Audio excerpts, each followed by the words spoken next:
Deus, obrigado por esse tempo onde a gente vai poder olhar para a Tua Palavra e nós clamamos, Senhor, pela Tua graça, pela Tua misericórdia, que o Senhor continue falando ao nosso coração nessa noite. A Tua Palavra é viva, Deus, ela é eficaz, que ela possa alcançar o nosso coração hoje, no nome de Jesus. Amém. Boa noite para você. Queria convidar você a abrir a sua Bíblia no livro de 1 Pedro. O John. 1 Pedro capítulo 4. Nós estamos no meio de uma série falando sobre custe o que custar, caminhando aí pelo livro de 1 Pedro. E hoje nós vamos dar uma olhadinha aí, capítulo 4, do verso 1 em diante. Se você quiser seguir aí na sua Bíblia, mas também tem aqui na tela para você. E o texto diz assim: portanto, uma vez que Cristo sofreu corporalmente, armem-se também do mesmo pensamento. Pois aquele que sofreu em seu corpo, rompeu com o pecado, para que no tempo que lhe resta, não viva mais para satisfazer os maus desejos humanos, mas sim para fazer a vontade de Deus. No passado, vocês já gastaram tempo suficiente fazendo o que agrada os pagãos. Naquele tempo, vocês viviam em libertinagem, na sensualidade, nas bebedeiras, orgias e farras, e na idolatria repugnante. Eles acham estranho que vocês não se lancem com eles na mesma torrente de imoralidade, e por isso os insultam. Contudo, eles terão que prestar contas àquele que está pronto para julgar os vivos e os mortos. Por isso mesmo, o Evangelho foi pregado também a mortos, para que eles, mesmo julgados no corpo segundo os homens, vivam pelo Espírito segundo Deus. O fim de todas as coisas está próximo. Portanto, sejam criteriosos, estejam alertas, dediquem-se à oração. Sobretudo, amem-se sinceramente uns aos outros, porque o amor perdoa muitíssimos pecados. Sejam mutuamente hospitaleiros, sem reclamação. Cada um exerça o dom que recebeu para servir os outros, administrando fielmente a graça de Deus em suas múltiplas formas. Se alguém fala, faça-o com quem transmite a palavra de Deus. Se alguém serve, faça-o com a força que Deus provê, de forma que em todas as coisas Deus seja glorificado mediante Jesus Cristo, a quem seja a glória e o poder para todos sempre. Amém. Até aí. Custe o que custar. É o que nós estamos conversando nos últimos domingos. E a gente já viu muita coisa pesada nesse livro, nesse texto de Pedro, esse livro de 1 Pedro, um livro recheado assim de muita coisa densa, que a gente tem olhado aí nos últimos dias. Mas eu queria perguntar para você hoje à noite, parafraseando aqui talvez as primeiras palavras de Pedro aqui no verso 1, e perguntar assim: você está preparado para se defender?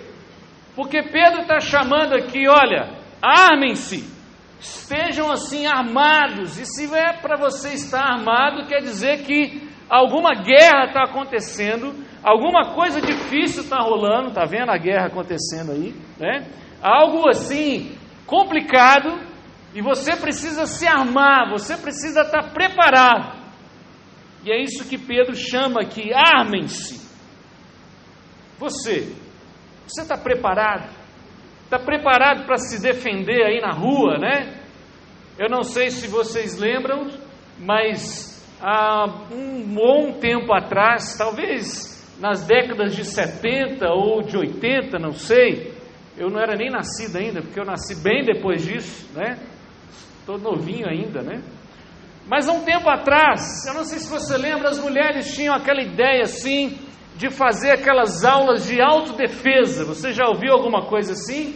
E aí você chegava naquelas academias assim de karatê, e lá tinha uma turma assim com 30 mulheres fazendo um curso de autodefesa, para elas, quando estiverem na rua e chegasse alguém que atacasse elas estivessem preparadas assim para dar o troco, né?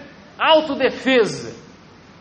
Mas parece que esse negócio não deu muito certo, e aí as mulheres começaram a correr para outras possibilidades, né? Tinham umas assim, começaram a carregar um spray de pimenta na bolsa, assim, né? Para quando chegasse aquele trombadinho assim com a mão assim, para pegar aquele colar, você dava aquela espreada assim de pimenta no olho dele, e aí você estava livre daquele ataque assim, né? Mas parece também que o spray de pimenta não resolveu muito o problema, e aí as mulheres assim ficaram mais sofisticadas, né? Elas começaram a adquirir um negócio que chama o taser. Já ouviu falar num negócio assim? É um aparelho assim, quase o tamanho de um controle remoto, e quando ela encosta assim na pessoa, o negócio dá um choque assim, né? Aí quando alguém vem então para atacar aquela mulher, ela dá aquele choque assim para paralisar aquela pessoa que está atacando ela, e ela ficar livre daquele ataque, né? Mas parece que também não resolveu muito o problema. Ainda existe muita insegurança por aí. Está difícil sair na rua, né? A minha esposa, quando vai na Praça 7, ela tira anel, brinco, relógio, tudo que você imaginar, né? Para poder ir lá. E você? Você está preparado? Você está pronto assim para se defender? Eu não sei qual é a sua resposta, mas uma coisa parece que fica muito nítida para mim. O mundo parece que cada vez mais, ao longo do tempo, vai se tornando mais conflituoso, mais confuso, mais inseguro, mais perdido em si mesmo. E quando a gente olha para esse caos aí que está ao nosso redor, eu fico pensando assim, que coisa é essa? Como é que pode um negócio desse? Que mundo é esse que a gente está vivendo? E o que bate no seu coração quando você percebe toda essa maldade, esses problemas que a gente tem ouvido, desde lá de Mariana, vai descendo o Rio Doce abaixo, as questões que aconteceram lá na França, os ataques essa semana lá nos Estados Unidos, e todas as barbáries que a gente ouve a respeito da África, do Oriente Médio.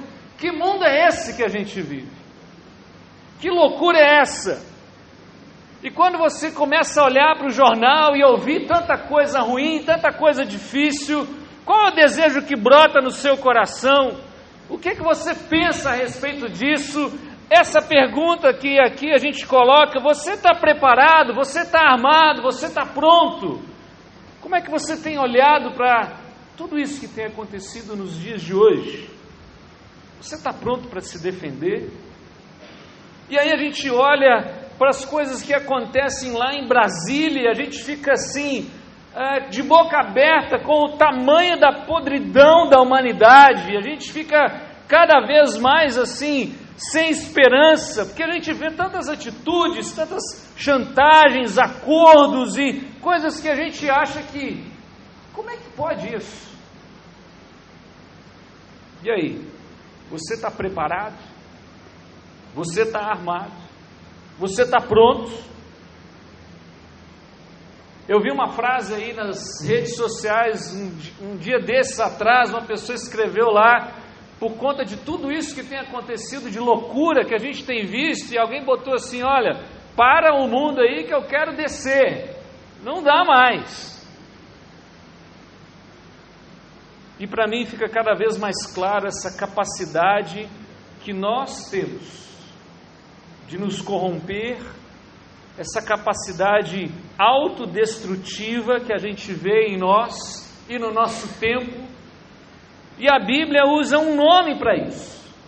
A Bíblia dá um nome para essa capacidade que a gente tem para as coisas ruins. E a Bíblia chama essas possibilidades destrutivas que existem dentro de nós e no meio de nós, numa palavrinha assim que está fora de moda, e ela chama de pecado.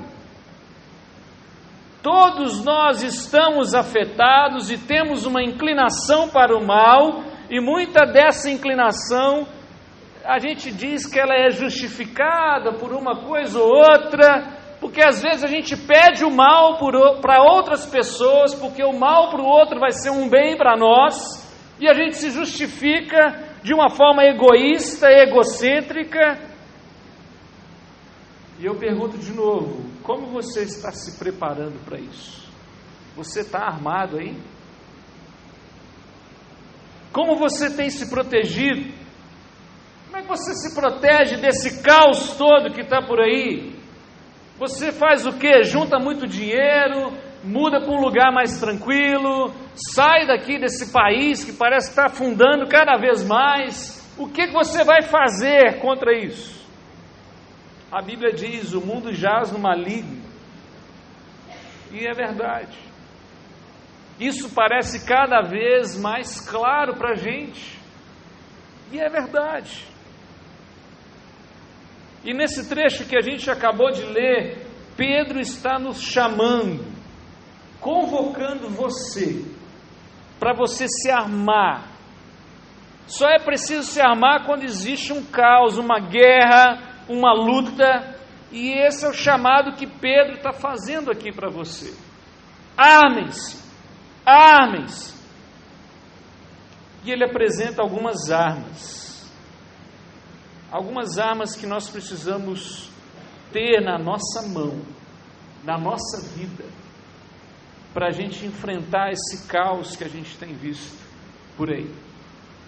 Primeira delas, volta comigo no texto, Pedro 4, verso 1 e 2, diz assim: portanto, uma vez que Cristo sofreu corporalmente, armem-se também do mesmo pensamento, pois aquele que sofreu em seu corpo rompeu com o pecado, para que no tempo que lhe resta não viva mais para satisfazer os maus desejos humanos, mas sim para fazer a vontade de Deus.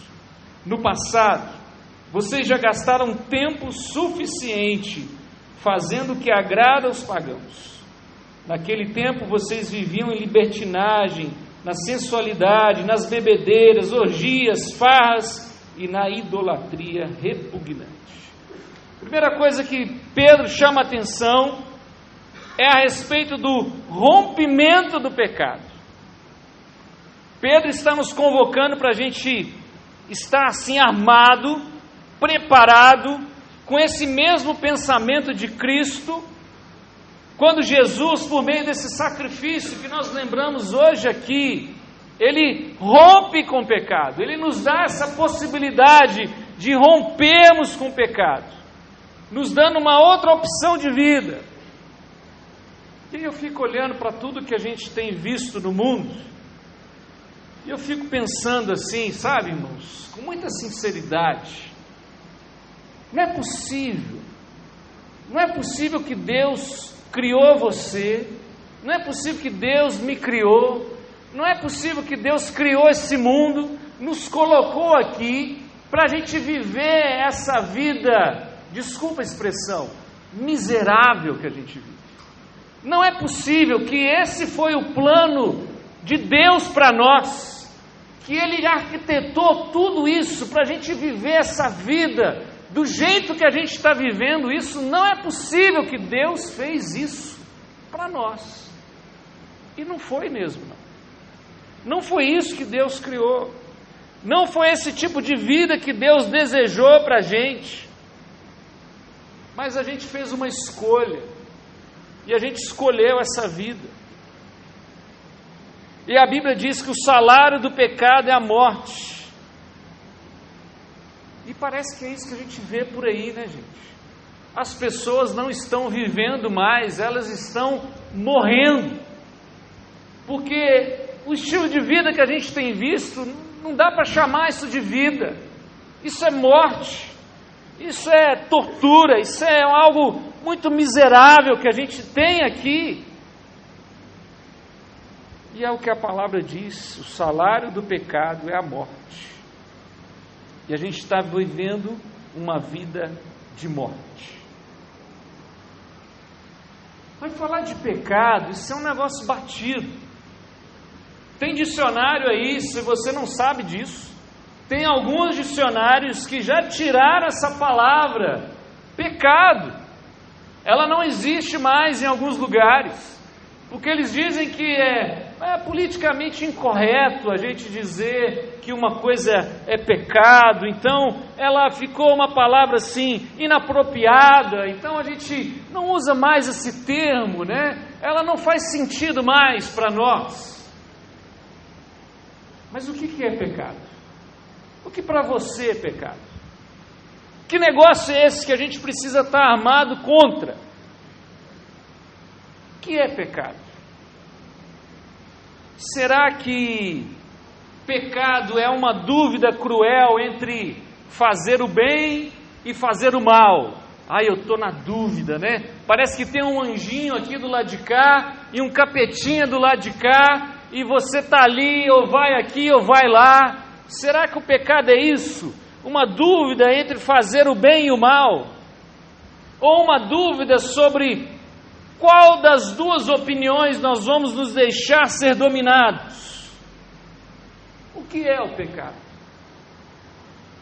Eu sei que você já conhece toda a história do pecado, mas eu queria lembrar para você algumas questões básicas do pecado.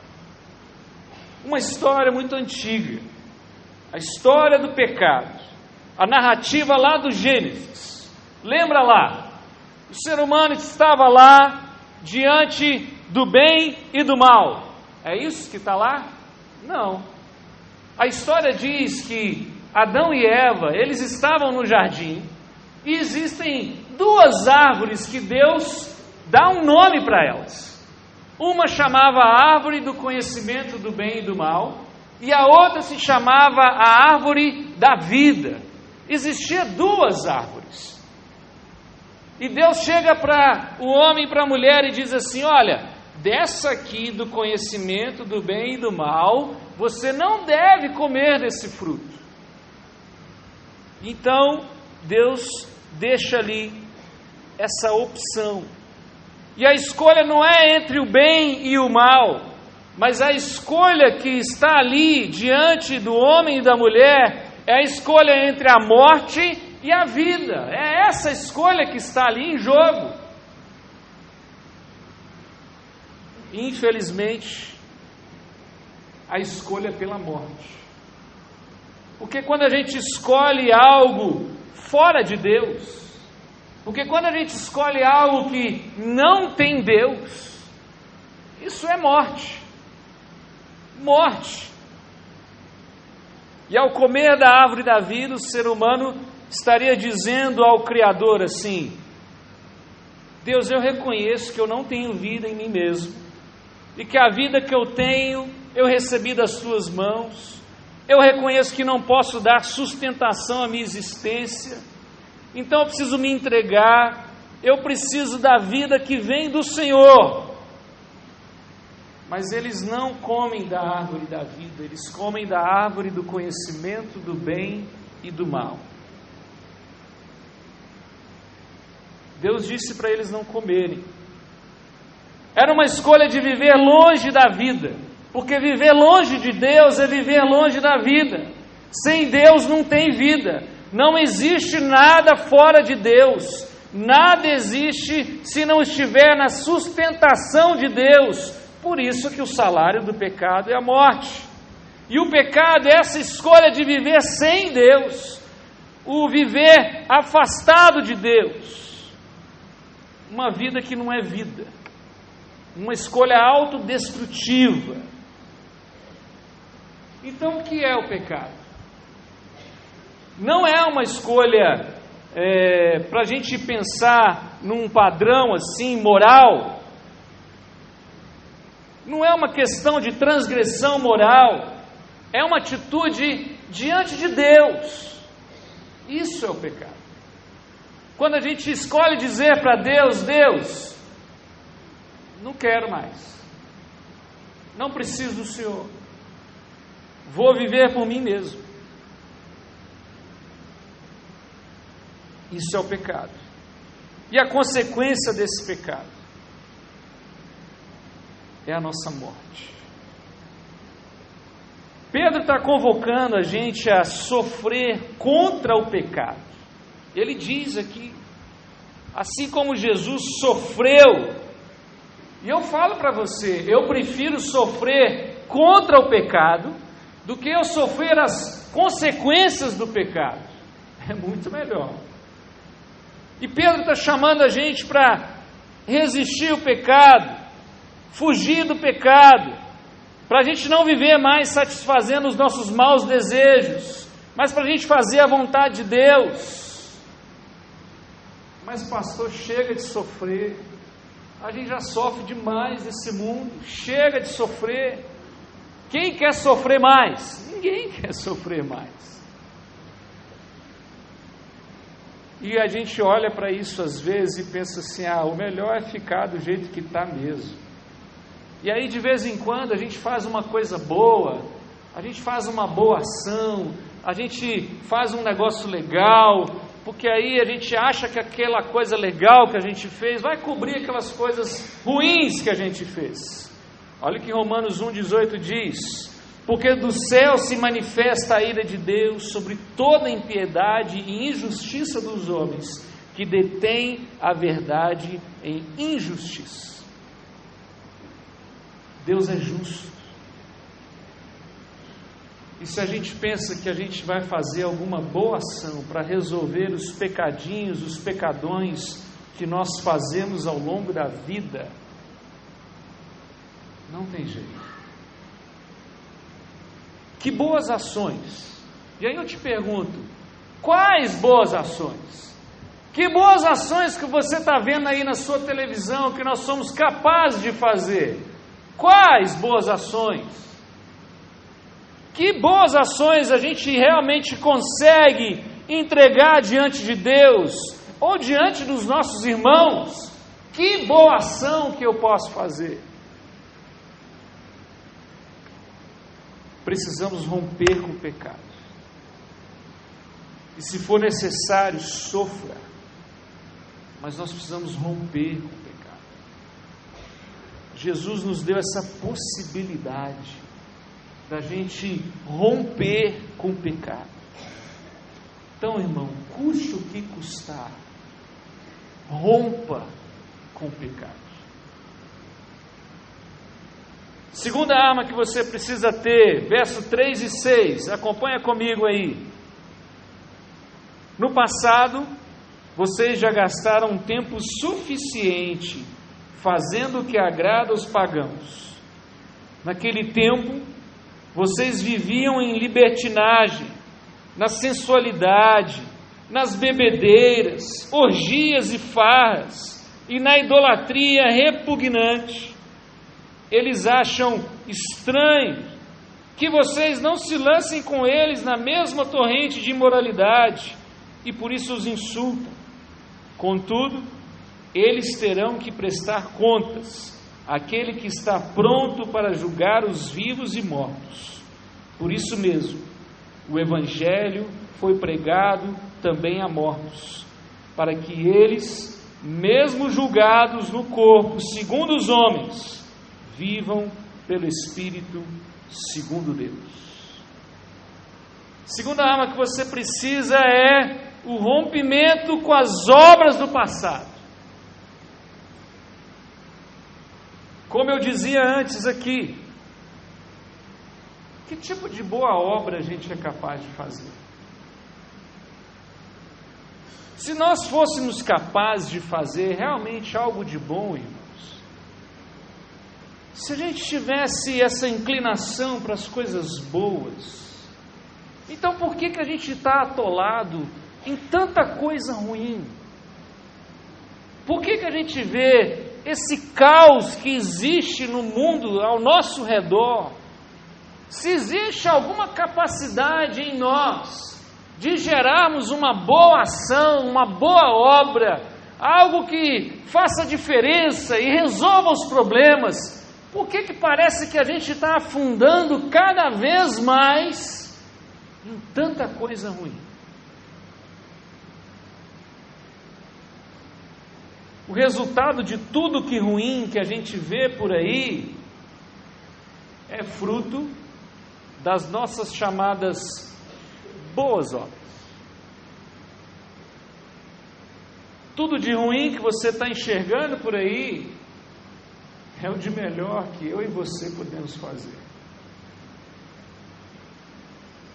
Isaías 64:6 diz assim: mas todos nós somos como o imundo, e todas as nossas justiças como trapo de imundície, e todos nós murchamos como a folha, e as nossas iniquidades como um vento nos arrebata. Que pode jorrar de dentro de nós, que é capaz de mudar a nossa realidade? Absolutamente nada. Nada. Porque se a gente decide viver essa vida sem Deus, a gente está condenado a pagar esse preço do pecado, que é a morte. E não tem nada que eu e você possamos fazer contra isso. Não existe nenhuma boa obra que eu e você possamos fazer capaz de mudar a nossa realidade. Não tem jeito. Mas aí como é que a gente volta para Deus então? Desculpa te falar isso, mas também não tem jeito de voltar. Nós não conseguimos voltar para Deus. Nenhum ser humano é capaz de responder a Deus em plenitude e fazer a vontade de Deus perfeita para comparecer diante de Deus, reivindicando a recompensa pelos méritos. Não tem nada que nós possamos fazer. Mas aí, pastor, você jogou a parte de cal e acabou então, né? Porque já que não tem jeito, né? E agora? O senhor não acabou de dizer que a gente tem que romper com as obras do passado, que a gente tem que romper com o pecado? É verdade, mas essa prerrogativa é de Deus, e ela não é minha e nem sua. É uma ação de Deus, por mim e por você. Deus criou um ser, à imagem e semelhança dele, e aí ele decidiu assim: eu vou definir a minha relação com esse ser como uma relação de amor e liberdade. E aí eu dou amor, e ele diz: se quer receber esse meu amor. Aí se esse ser então, Deus, disser: não, eu não quero receber esse amor, tudo bem. Se ele disser não ao meu amor, eu vou continuar amando ele tanto, mas tanto, que ele não vai ter como fugir do meu amor. Ah, mas e se ele quiser sair por esse mundo afora, ir longe, se esconder do Senhor? Eu vou continuar amando ele tanto, e que eu vou lá onde ele está, e eu vou buscar ele, eu vou trazer ele de volta. Na minha morte e ressurreição, eu vou fazer isso por ele. Essa é uma prerrogativa de Deus. É Ele que faz. Eu e você não podemos fazer nada. É Ele que faz. E olha o que diz o verso 6. Por isso mesmo, o Evangelho foi pregado também a mortos, eu e você, para que eles, mesmo julgados do corpo segundo os homens, vivam pelo Espírito segundo Deus. Aleluia. O Evangelho de Jesus, aquele que se tornou como homem, viveu sem pecado, morreu numa cruz, esse Evangelho foi pregado para mim, foi pregado para você. Esse Evangelho foi pregado aos mortos, para que por meio desse Evangelho de Jesus, a gente pudesse viver pelo Espírito segundo Deus, e não segundo as obras da nossa carne. Só por meio desse Evangelho é que eu e você podemos romper com o pecado. Só por meio desse Evangelho que eu e você podemos romper com as obras do passado. Só por esse Evangelho, o Evangelho de Jesus, é que nós podemos viver pelo Espírito segundo Deus. Então, se existe uma opção, meu irmão, custe o que custar, você deve romper com as suas obras do passado. Você precisa romper com as obras do passado. Jesus leva a gente para uma outra realidade. Jesus tira a gente do pecado e leva a gente para a vida. Jesus tira a gente daquelas obras sem valor, que o fruto delas é o pecado, e transporta a gente para uma outra realidade. Esse é o resultado do amor de Deus por nós. E como que a gente deve responder a esse amor de Deus por nós? Você precisa romper com o pecado. Você precisa romper com as obras do passado. Você precisa estar armado com isso, para você experimentar esse Evangelho de Jesus para você. Em último lugar, versículos 7 a 11. O fim de todas as coisas está próximo.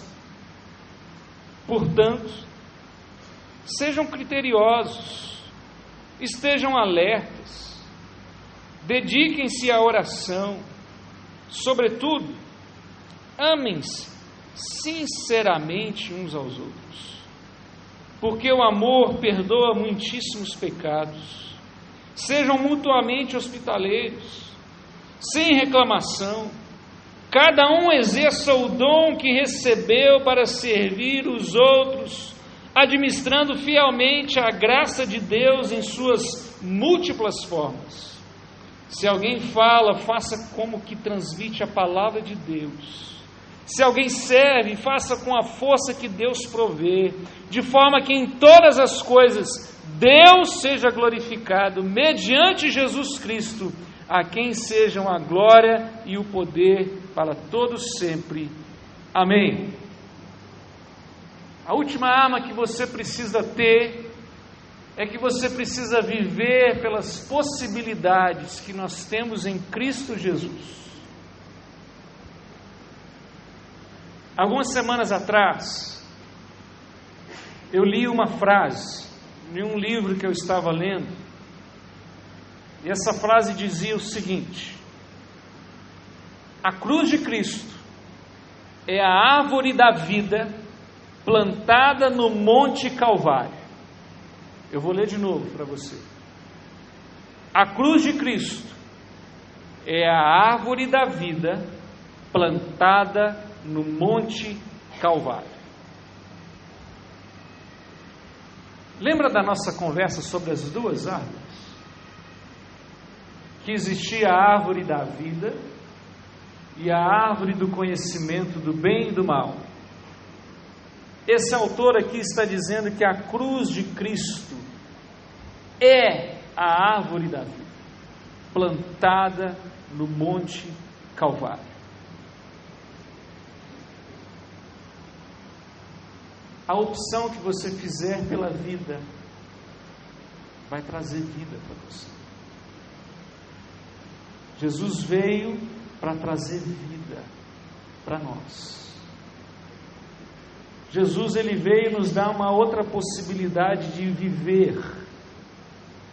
Jesus nos dá uma possibilidade de vivermos uma vida de verdade. Eu não sei se você lembra daquele verso de Jesus lá em Mateus 16, que ele diz assim: olha, se você quer vir atrás de mim, então você tem que se negar, você tem que tomar a sua cruz, e você tem que me seguir. Mas seguir para onde? Jesus estava falando seguir para onde? Seguir para Jerusalém? Seguir para Galiléia? Seguir vivendo do jeito que Jesus vive? O contexto aqui em que Jesus disse essas palavras, eu imagino que Jesus estava dizendo assim: imagina que existe uma piscina assim na sua frente, e essa piscina é a morte. E aí Jesus está falando assim: ó galera, eu vou pular, e eu vou mergulhar aqui, mas eu vou sair lá do outro lado, e se você quer vir comigo, então vem comigo, pula aqui, que eu vou ressuscitar lá na frente, e você vai comigo. É para isso que Jesus está dizendo: tome a sua cruz, negue a si mesmo, e me segue. Mas até agora a gente falou das prerrogativas de Deus. Então, para a gente poder romper com o pecado, a gente precisa de Deus, é verdade. Precisamos do sacrifício de Jesus, precisamos do sangue de Jesus. Então, para a gente romper com as coisas do passado, aquela vida que a gente vivia de imoralidade, libertinagem, sensualidade, bebedeiras, orgias, a gente precisa de Deus, a gente precisa de Jesus. É verdade, nós precisamos de Jesus. É Deus que salva, é Jesus que nos salva, é Jesus que nos dá essa opção, tudo a ação de Deus. E o que Pedro diz agora, a partir do verso 7? É que ele está tirando a conversa desse andar de cima, que está na mão de Deus, e ele começa a trazer essa conversa assim, para mim e para você aqui no andar de baixo. E esse papo aqui do verso 7 em diante é a forma como a gente deve corresponder a esse amor que Deus tem por mim e por você. Mas aí tem gente que pode falar assim: beleza, pastor, lindo, maravilhoso esse discurso, muito legal, Jesus veio, morreu, maravilha, mas lá na criação, o homem pecou, mas eu vou falar um negócio assim, pastor, eu não pedi para ser criado. Que história é essa? Eu nem pedi para ser salvo, eu não preciso desse negócio. E é verdade, tem alguns que já chegaram a essa conclusão, e eles já perceberam que, na verdade, existe um jeito de ser humano, que é uma maneira assim de existir, que parece muito com a morte, é uma maneira assim de existir que parece muito com uma vida assim de morte. Há um existir humano assim que parece que mastiga um gosto amargo de morte, uma angústia o tempo todo. Existe um jeito de viver, uma maneira da gente viver a vida da gente, que se caracteriza como uma infelicidade crônica, uma insatisfação perpétua, uma insistência densa, ruim, que faz a existência da gente, ou a vida da gente, ser um peso, um fardo, um desespero, que nada mais sobra a não ser a gente querer a morte. Tem um jeito de viver assim, e tem muita gente vivendo assim.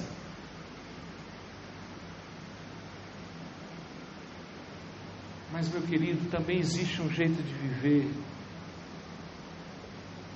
existe um jeito de ser humano, que parece com vida. E quando a gente experimenta esse jeito de viver assim, que tem esse cheiro de vida, que esse existir que parece assim algo vivo, esse diálogo aqui que a gente acabou de ter, ele perde o sentido. Porque quando a gente experimenta essa vida mesmo assim, vida de Deus, uma vida divina, uma vida no poder da ressurreição de Jesus, parece que o coração da gente, ele se enche de uma gratidão e de uma felicidade, e a gente começa a dizer para Deus assim: Deus, obrigado porque o Senhor me criou, o Senhor realmente não precisava ter me criado, mas o Senhor me fez. E Deus, obrigado, porque o Senhor me chamou à existência, o Senhor não precisava disso, o Senhor não precisava de mim, mas o Senhor me fez, o Senhor me criou, por isso obrigado, Senhor. Obrigado, Deus, porque o Senhor se revelou a mim, o Senhor não precisava vir atrás de mim, o Senhor não precisava se revelar a mim, o Senhor não precisava mover o meu coração na tua direção, mas obrigado, Senhor, porque o Senhor fez isso por mim. Obrigado, Senhor, porque o Senhor me salvou. O Senhor não precisava me salvar, mas o Senhor morre numa cruz em meu favor. O Senhor me alcança com teu sangue, com a tua graça.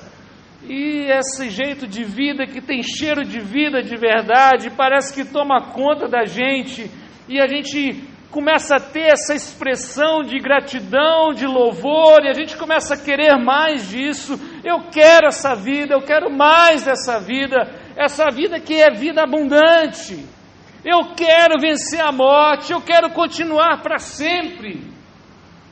Fica uma dica para você: viver para sempre todo mundo vai, de um jeito ou de outro, mas vai.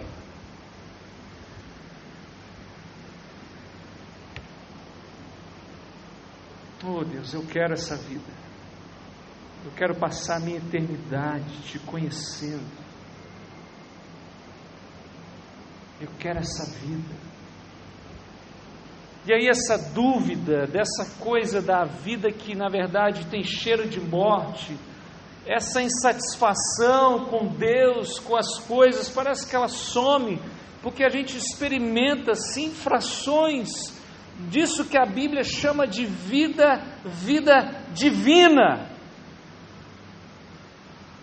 E Pedro descreve esse jeito de viver que tem cheiro de vida de verdade, e ele começa a dizer, olha lá no verso 7, esses que têm vida de verdade, eles se dedicam à oração, eles se amam sinceramente, porque o amor deles perdoa muitos pecados, eles são hospitaleiros, eles não vivem reclamando, eles exercem os dons que eles fez servindo uns aos outros, eles administram fielmente a graça de Deus, e se alguém fala, transmite como se fosse palavra de Deus, e se alguém serve, faz pela força de Deus.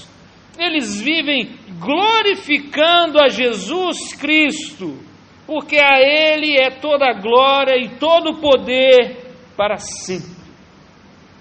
Esse é a forma de vida que realmente tem cheiro de vida. Por isso, irmãos, custe o que custar, a gente precisa viver pelas possibilidades que nós temos em Cristo Jesus. Custe o que custar, vivemos pelas possibilidades do Evangelho de Jesus.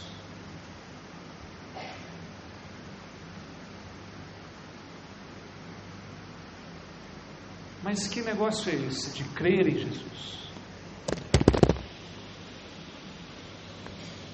O que é crer em Jesus? Será que crer em Jesus é eu ganhar um diploma assim lá do céu, e eu vou guardar isso lá na minha parede, e aí o dia que eu morrer, e aí o São Pedro vai estar na porta, ele vai pedir, você tem o diploma? Se você não tem, você não entra. Será que crer em Jesus é isso? Crer em Jesus, irmãos, é romper com o pecado. Crer em Jesus é romper com as obras do passado. Crer em Jesus é viver pelas possibilidades que Jesus conquistou para nós lá na cruz. Isso é crer em Jesus. E aí, você está preparado? Você está armado? Você já tentou muita coisa. Às vezes você pode olhar para esse caos, talvez o caos da sua alma. Aí você já fez aquela classe de karatê angelical, né, lá do céu, para você resolver o problema desse caos que está aí em você e que rodeia você. Ou quem sabe, você comprou aquele spray de pimenta cega capeta, para sair cegando os capeta tudo que tem aparecido para você. Ou quem sabe, você comprou aquele taser, né, que não dá choque não, ele solta trovão e relâmpago assim, aquele lá do céu mesmo assim.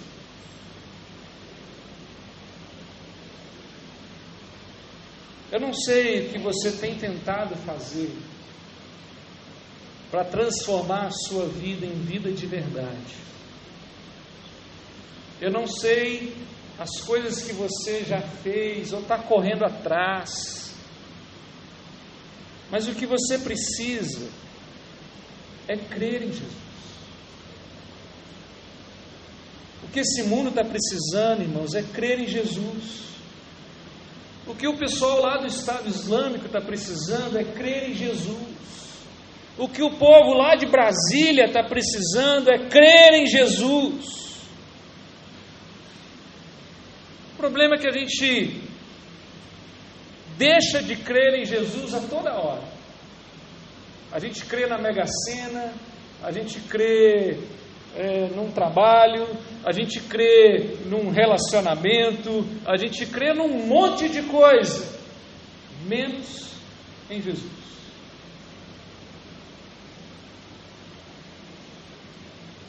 Você está preparado? Você está armado aí? Rompa com o pecado, rompa com as obras do passado.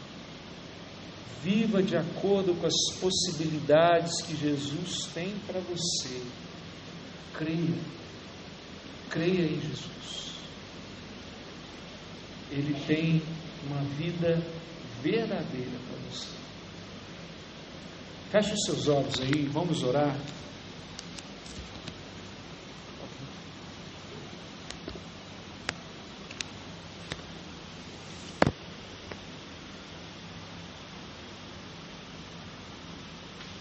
Eu queria te fazer esse convite nessa noite. Talvez você já ouviu essa história 1 milhão de vezes.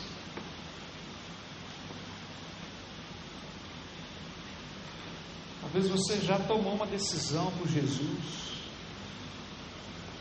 Você já creu um dia. Você já experimentou esse gostinho de vida plena que Deus tem para nós? Mas eu queria convidar você nessa noite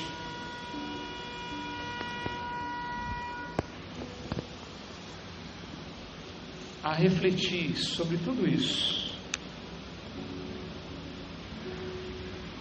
E quando a gente reflete, quando nós fazemos uma reflexão,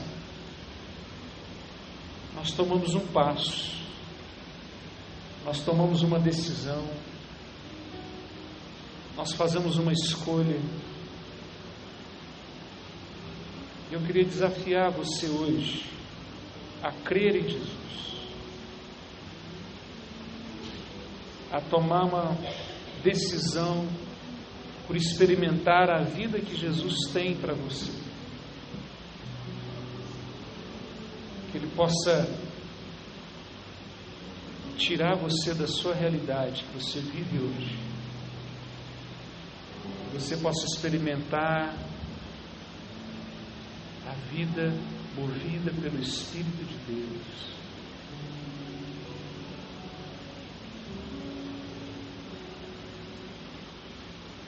Você está precisando crer em Jesus? Você quer tomar essa decisão, esse passo? Ou talvez você já tomou,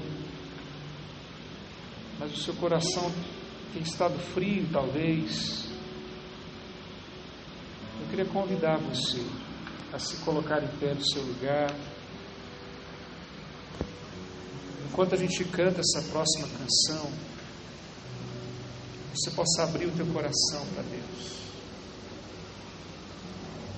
Que Ele possa te abençoar hoje. Que esse passo, essa decisão que você está tomando, possa realmente transformar você. Que a vida que o Senhor tem para você possa alcançar você. Não fique em pé no seu lugar. Enquanto a gente canta, você possa orar, entregando, pedindo, clamando a presença de Deus em você.